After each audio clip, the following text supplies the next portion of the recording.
السلام علیکم ورحمۃ اللہ وبرکاتہ۔ بسم اللہ الرحمن الرحیم۔ وہ دونوں قیدی تھے مگر ان کی منزلیں مختلف تھیں۔ ایک کو دربار خلافت میں پیش ہونا تھا اور دوسرے کو عدالت میں۔ ناگہاں دوسرا قیدی چیخا، رک جاؤ، مجھے اس شخص سے ایک ضروری کام ہے۔ سپاہی ٹھہر گئے۔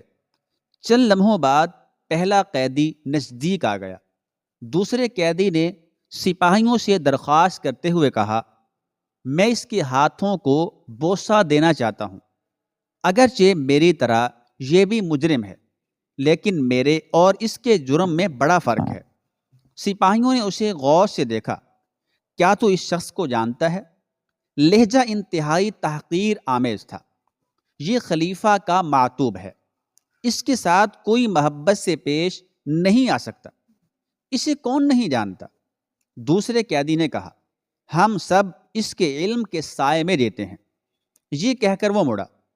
میں آپ کے مقدس مبارک مطہر ہاتھوں کو بوسہ دینا چاہتا ہوں، مگر قانون کے محافظوں کی نظر میں میرے ہونٹ اس قابل نہیں۔ پہلے قیدی نے اپنے مخاطب پر نظر ڈالی۔ وہ دونوں ہاتھوں سے محروم تھا۔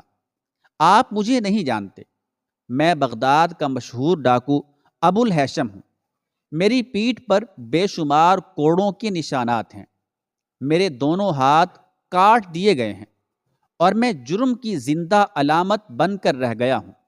میری سیاہ بختی کا یہ عالم ہے کہ مجھے دیکھتے ہی لوگ میرے گناہوں کی حقیقت جان لیتے ہیں۔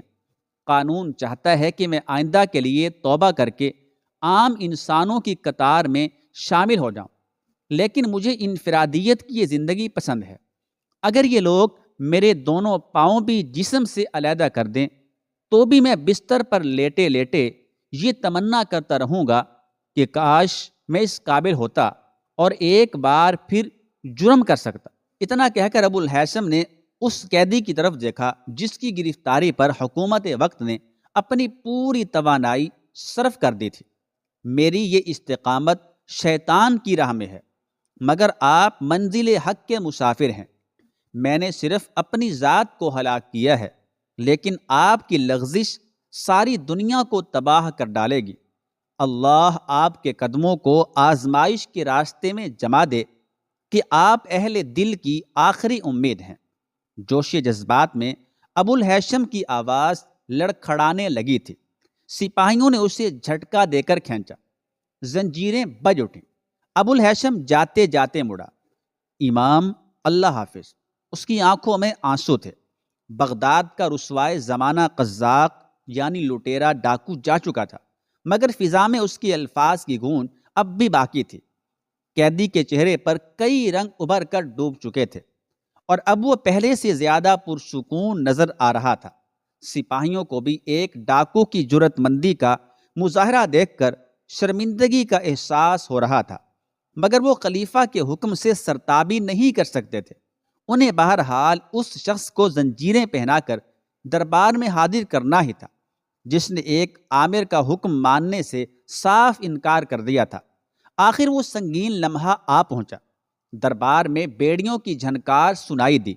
خلیفہ نے نظریں اٹھا کر دیکھا۔ قیدی سامنے کھڑا تھا۔ سپاہیوں کے ہونٹوں پر فاتحانہ مسکراہٹ تھی، جیسے وہ کسی ناقابل تسخیر دشمن کو شکست دے کر لوٹے ہوں۔ بے خبر عوام تمہیں اپنے روحانی پیشوا کا درجہ دیتے ہیں، مگر تم مذہبی آداب سے اس حد تک نا آشنا ہو کہ اپنے امیر کو سلام تک نہیں کیا۔ خلیفہ نے قیدی کی طرف دیکھتے ہوئے کہا۔ اس کی زبان سے نکلنے والا ایک ایک لفظ طنز کا نشتر تھا۔ سلام ایک کلمہ خیر ہے۔ قیدی نے باوقار لہجے میں جواب دیا، میں ظلم اور جہل پر سلامتی نہیں بھیج سکتا۔ اقتدار کی پیشانی پر ابھرنے والی شکن گہری ہو چلی تھی، مگر خلیفہ نے بڑی ہوشیاری سے جذبات پر قابو پا لیا۔ وہ اپنے فیصلے کو منطقی انجام تک پہنچانا چاہتا تھا۔ دربار کے بھی کچھ آداب ہوتے ہیں، تمہیں خلیفہ کے احترام کو ملحوظ رکھنا چاہیے تھا۔ اس نے دوسرے انداز سے گرفت کی، سر جھکانے کو احترام نہیں کہتے۔ قیدی کے لہجے کی بھی باقی بدستور تھی۔ وہ جو بادشاہوں کا بادشاہ ہے، اس نے بھی ایسے کافرانہ احترام کا حکم نہیں دیا۔ پھر میں کون ہوں کہ اس بدعت کو جائز قرار دوں؟ ہمیں تمہاری یہ گستاخیاں بھی گوارا ہیں۔ اگر تم قرآن کو مخلوق تسلیم کر لو۔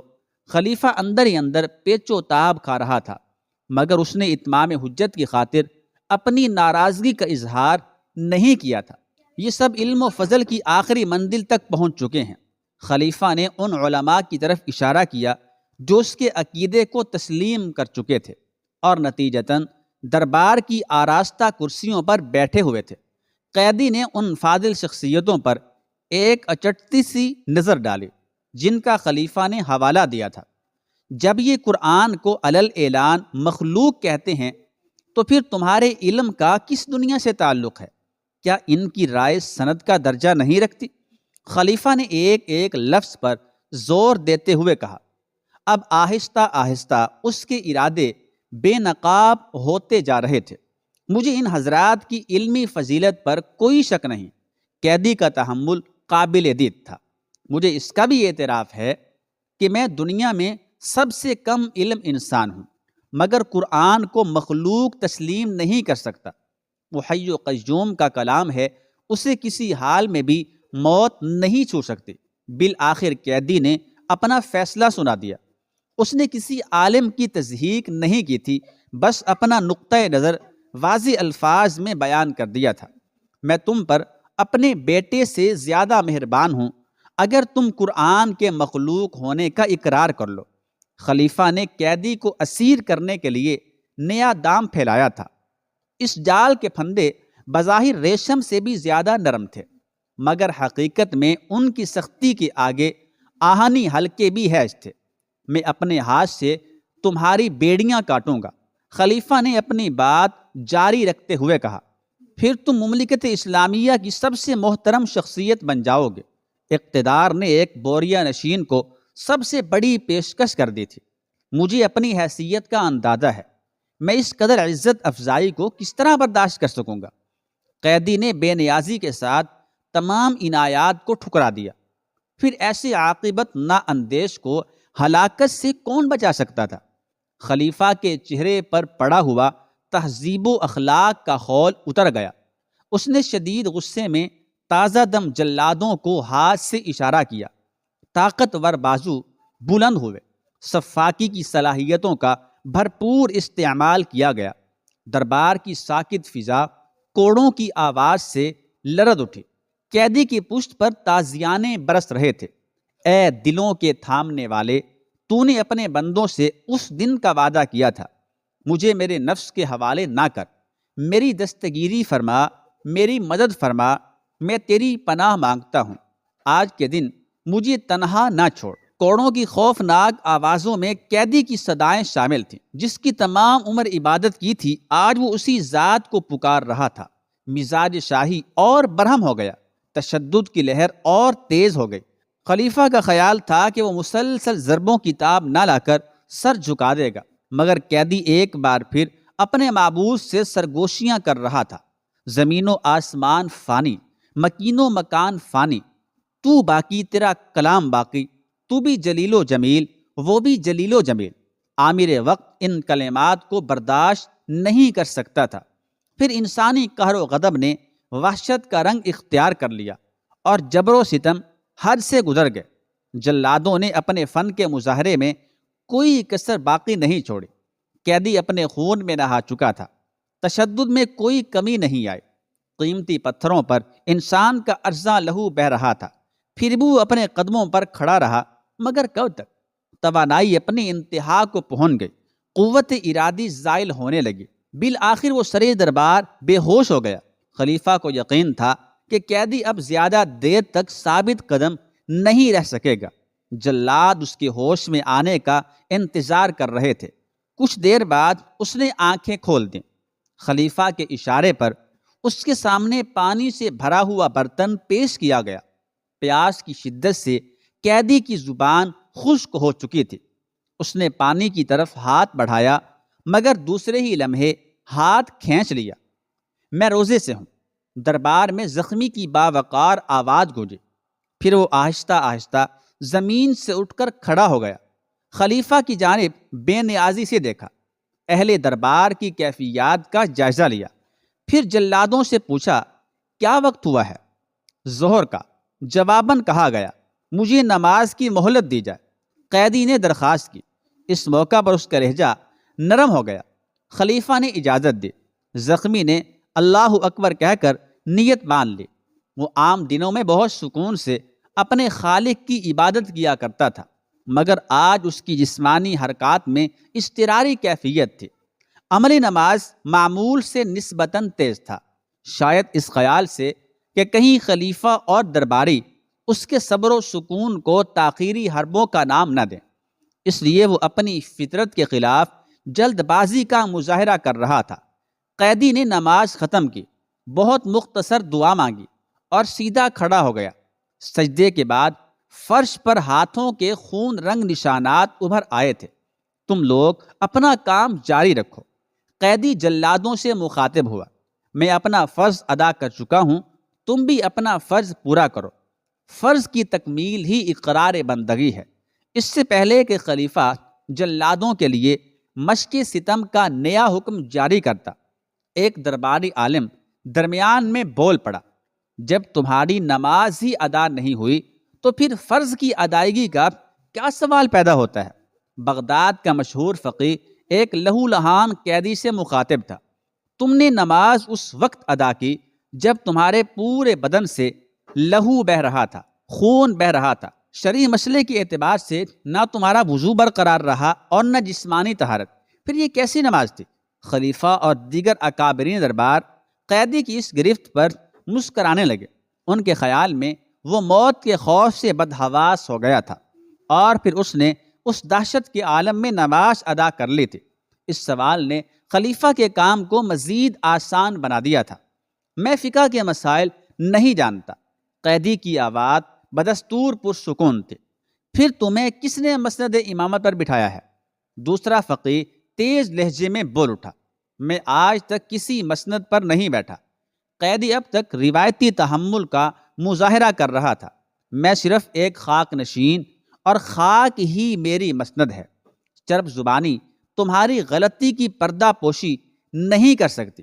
پہلے فقیہ نے قیدی کا تمسخر اڑاتے ہوئے کہا، اور پھر فوراً ہی اپنی اس نکتہ ترازی کی داد پانے کے لیے خلیفہ کی طرف دیکھا۔ عامر وقت اطمینان سے بیٹھا مسکرا رہا تھا۔ قیدی کے زخمی جسم پر لپٹی ہوئی زنجیروں کے آہنی حلقے اور بھی تنگ ہوتے جا رہے تھے۔ تمہیں اس کا پورا اختیار ہے کہ تم میرے ہر فعل میں خامیاں تلاش کرو۔ قیدی کا لہجہ تلخیوں اور نفرتوں سے پاک تھا۔ میں اپنے عمل کی وضاحت کرنے سے قاصر ہوں، مگر میں نے وہی کیا جس کا سبق مجھے حضرت فاروق اعظم رضی اللہ تعالی عنہ نے دیا۔ میرا امیر نماز فجر کے دوران زخمی ہوا اور اسی حالت میں اپنے فرض کی تکمیل تک پہنچا۔ قیدی نے اپنی نماز کو درست ثابت کرنے کے لیے حضرت سیدنا عمر فاروق رضی اللہ تعالی عنہ کے لازوال عمل کا سہارا لیا تھا۔ جب دلیل آفتاب روشن ہوئی تو سطحی علم کے سارے چراغ بجھ گئے۔ خلیفہ حیران و پریشان تھا اور درباری فقیہوں کے چہرے مسخ ہو کر رہ گئے تھے۔ وہ عامر وقت خلیفہ معتصم باللہ تھا اور قیدی سیدنا امام احمد بن حنبل رحمۃ اللہ تعالی علیہ تھے، جن کے خون سے تاریخ اسلام کا اہم ترین باب لکھا گیا۔ عظیم محدث، مفسر اور اسلامی فقہ کے چوتھے ستون حضرت امام احمد بن حنبل رحمۃ اللہ تعالی علیہ بغداد میں پیدا ہوئے۔ آپ رحمۃ اللہ علیہ کے والد محمد بن حنبل آپ کے بچپن ہی میں وفات پا گئے تھے۔ حفظ قرآن کے بعد آپ نے کئی اساتذہ سے فیض حاصل کیا، جن میں حضرت امام شافعی رحمۃ اللہ علیہ بھی شامل ہیں۔ تحصیل علم میں آپ رحمۃ اللہ علیہ نے عراق، بصرہ، شام، حجاز سمیت کئی مقامات کے سفر کیے اور 40 سال کی عمر میں بغداد میں سلسلہ درس کا آغاز کیا۔ خلیفہ مامون کے دور میں جب علماء سے بعض عقائد جبراً منوانے کی کوشش کی گئی، مثلاً قرآن خدا کا کلام نہیں بلکہ مخلوق ہے، تو آپ رحمۃ اللہ علیہ نے اپنا موقف پیش کیا اور اس پر مضبوطی سے قائم رہے۔ چنانچہ مامون نے اختلاف کے جرم میں ان کے ہاتھوں اور پاؤں میں زنجیریں ڈلوا دی۔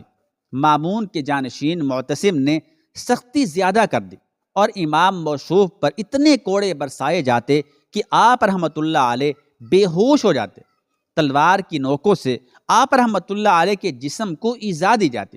1.5 برس کے بعد آپ رحمۃ اللہ علیہ کو رہائی نصیب ہوئی، لیکن معتصم کے جانشین واثق باللہ نے دوبارہ قید تنہائی میں ڈال دیا اور متوکل کے دور میں پھر آپ رحمۃ اللہ تعالی علیہ کو رہائی ملی۔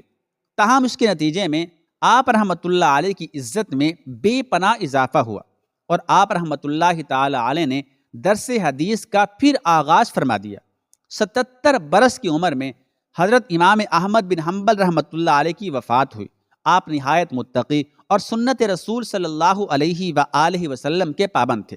اللہ تعالی ہم سب کو ایسے نیک لوگوں کے راستے پر چلنے کی توفیق عطا فرمائے، آمین یا رب العالمین۔